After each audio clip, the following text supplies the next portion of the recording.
Okay, I'm not gonna lie, y'all, I popped up on a wire basket thing right there, but I tried using these and that didn't work. So I went and got a needle and thread. And I'm gonna make little loopy-doopy holes right here for it to go in. Hold on. It's all gonna come together. It's all gonna come together, I promise. I promise. I don't need... Trust the process, right? Trust the process. All right. Now, we're gonna take this little cheap, precious hair bow. Paid just under $3 for it from the Lobby Hobby.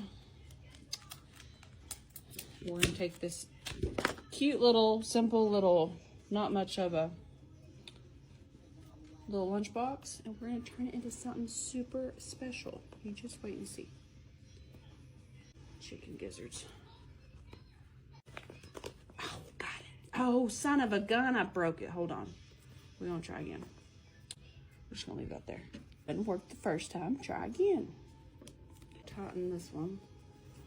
Snot boogers.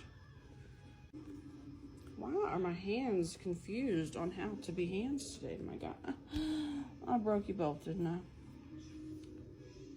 Good for nothing. All right. I might need to do... I wonder...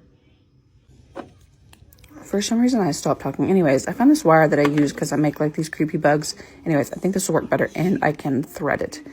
So I use that to adhere the bow. And lo and behold, wire is stronger than thread. I hope y'all enjoyed that whatever kind of mom cussing that was back there, because y'all. She wants.